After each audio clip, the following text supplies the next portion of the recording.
कांग्रेस के बाद बात समाजवादी पार्टी की। उत्तर प्रदेश में जो लोकसभा सीटें समाजवादी पार्टी के लिए साख का सवाल है, उनमें एक सीट है मैनपुरी लोकसभा सीट। इस बार मैनपुरी की विरासत को बचाने के लिए समाजवादी पार्टी के अध्यक्ष अखिलेश यादव की पत्नी डिंपल यादव चुनावी मैदान में है। उनसे खास बातचीत की हमारे सहयोगी विशाल पांडे ने। हमारे साथ बातचीत करने के लिए मौजूद है डिंपल यादव, समाजवादी पार्टी की सांसद हैं और प्रत्याशी हैं। डिंपल जी, मुलायम सिंह यादव के बिना पहला आम चुनाव है जो आप लोग लड़ रहे हैं। इससे पहले उपचुनाव आपने लड़ा, लेकिन पहली बार लोकसभा का इतना बड़ा चुनाव समाजवादी पार्टी बिना मुलायम सिंह यादव के लड़ रही है।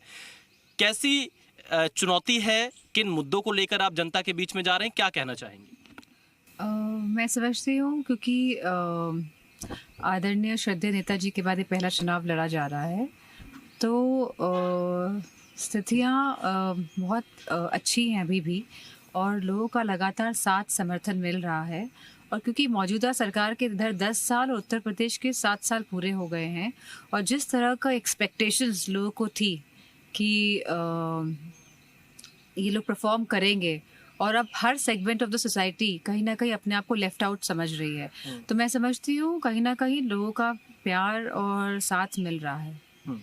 आप मुद्दे क्या उठा रहे हैं जब आप चुनाव प्रचार में जा रहे हैं? मैं देख रहा हूँ लगातार कैंपेनिंग मैनपुरी में आप कर रही हैं। किन खास मुद्दों को लेकर चुनाव लड़ रही है समाजवादी पार्टी इस बार? एक तो विकास का मुद्दा है हमारे क्षेत्र का और पूरे प्रदेश का, और दूसरा हमारा जो है बड़ी संख्या में हमारे युवा बेरोजगार हैं।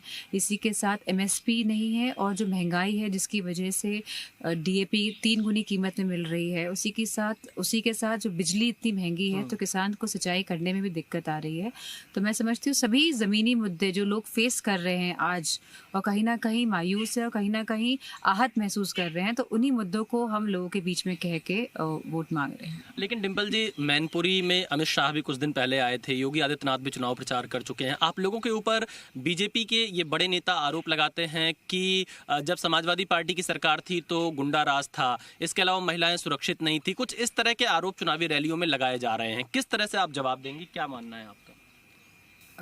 पहले बात तो कि क्योंकि समाजवादी पार्टी ने बहुत अच्छा काम करके दिखाया था जब लोगों ने चुना था, तो मैं समझती हूँ और जो इनकी बातें कही गई थी, बड़ी बड़े जो वादे किए गए थे, क्योंकि अब ये पूरे नहीं कर पा रहे हैं, तो कहीं ना कहीं वही घिसी पिटी बातें रिपीट कर करके चाहते हैं कि लोग वोट कर दें।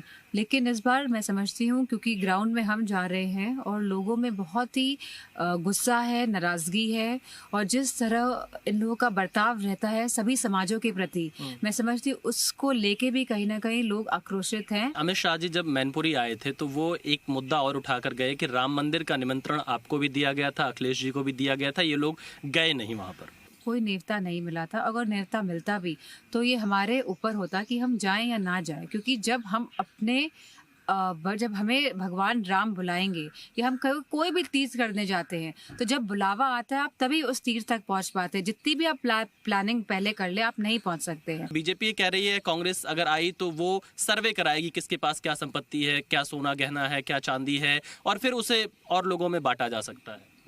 ये एक तरह का भ्रम फैलाया जा रहा है, मैं समझती हूँ। और जो ये मंगलसूत्र वाली बात है, क्योंकि चुनाव पास आते हैं तो कोई ना कोई ऐसी बात कह के लोगों का ध्यान भटकाने वाली बात है। बीजेपी लगातार ये आरोप लगा रही है कि समाजवादी पार्टी परिवारवाद कर रही है, परिवार से लोगों को टिकट दे रही है। मैं समझती हूँ भारतीय जनता पार्टी को पहले अपने अंदर झांक के देखना चाहिए।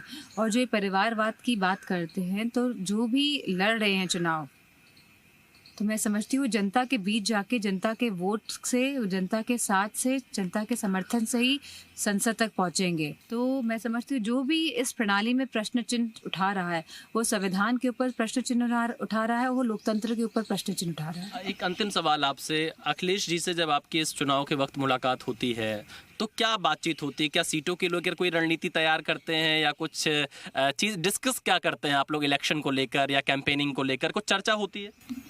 अभी तो मैनपुरी लोकसभा क्षेत्र ही हमारे लिए मेरे लिए प्राथमिकता है, तो हम बस चाह रहे हैं कि वो एक आध दिन मैनपुरी रुक जाएं, बस, इससे ज़्यादा नहीं। रुक रहे हैं कि नहीं रुक पा रहे हैं? तो बस अब एक दिन के लिए आए थे और शायद एक दिन और दे पाएंगे।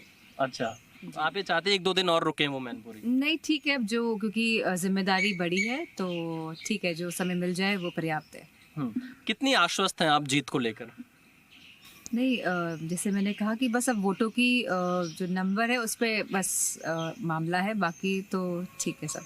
तो देखिए, ये थे डिंपल यादव, मैनपुरी से समाजवादी पार्टी की सांसद, और इस बार यहाँ से एक बार फिर से चुनावी मैदान में है। डिंपल यादव जीत का दावा कर रही हैं और तमाम बड़े मुद्दों पर खुलकर अपनी राय रखी है। कैमरामैन जयदीप के साथ विशाल पांडे, जी मीडिया, मैन।